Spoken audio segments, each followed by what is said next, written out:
Mas Wahyu.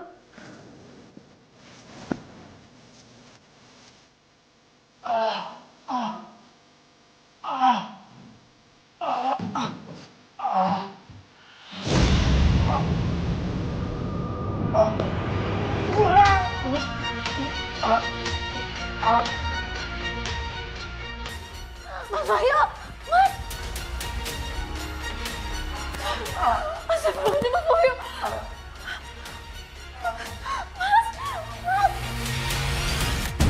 Malam itu, Mbak, suami saya mengalami penyakit yang aneh. Dia muntah darah, Mbak, tiba-tiba. Terus mengeluarkan bau yang sangat amis. Mulutnya nggak bisa ditutup, Mbak. Dan lidahnya terus menjulur. Astaga, Mbak. Saya benar-benar panik, Mbak. Saya sangat takut kehilangan suami saya. Mbak sabar.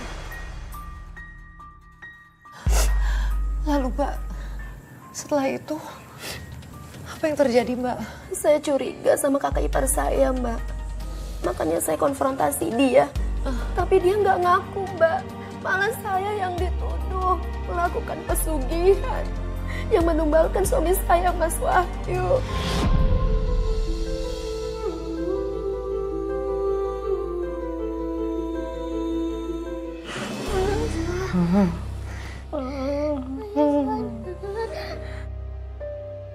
Syukur ya, itu akibatnya kalau menghina aku.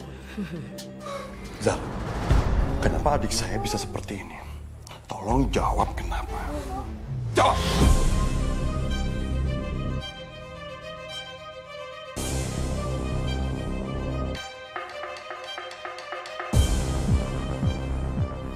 Mbak, ini pasti semua ulah Mbak Novi kan?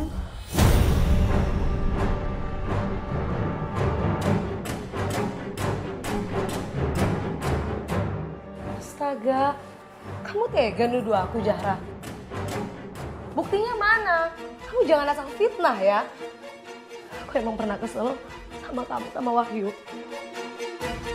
Tapi aku nggak mungkin ngelakuin hal sejahat ini. Kamu tega, Zahra. Kamu tega.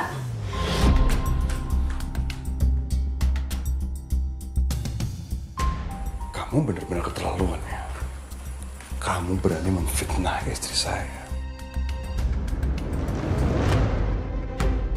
Kalau sampai terjadi sesuatu atau apapun, kamu yang akan saya tuntut dan kamu harus bertanggung jawab.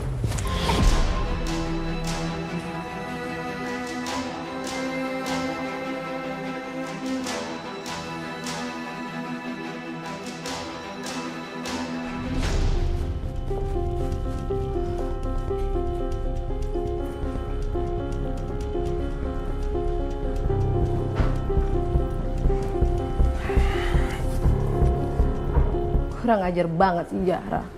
Bisa-bisanya dia mau fitnah aku. Asal kamu tahu ya, Mas. Si Wahyu itu seperti itu tuh karena Zahra ngelakuin pesugihan.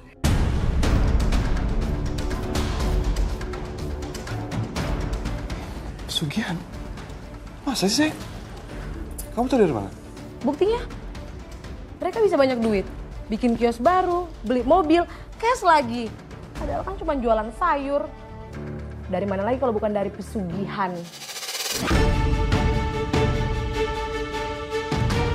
Mas, pesugihan itu butuh tumbal.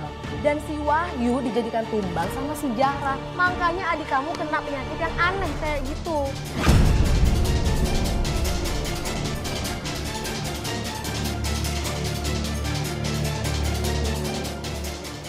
Keterlaluan, Zahra.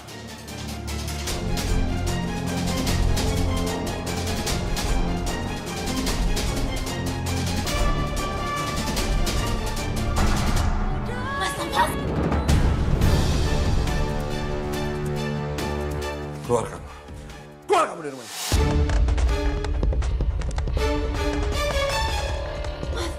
Mas gitu apa-apaan sih? Kenapa Mas bersikap kasar sama aku? Apa karena aku nuduh Mbak Novi? Ini nggak ada kaitannya sama Novi. Aku baru tahu kenapa adik aku seperti ini. Ternyata ini semua ulah kamu. Kamu melakukan pesugihan dan adik aku menjadi tumbalnya.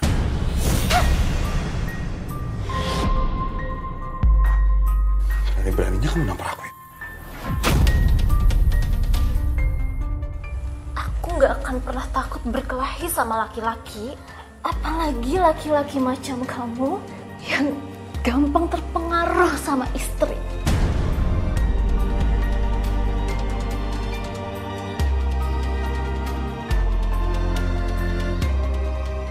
Kecurigaan saya semakin besar, Mbak. Makanya saya bututin dia diam-diam.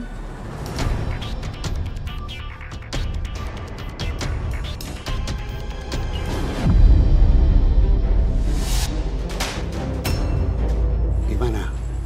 Manjurkan santet saya untuk ipar Mbak Novi? Ya, ini pelunasannya.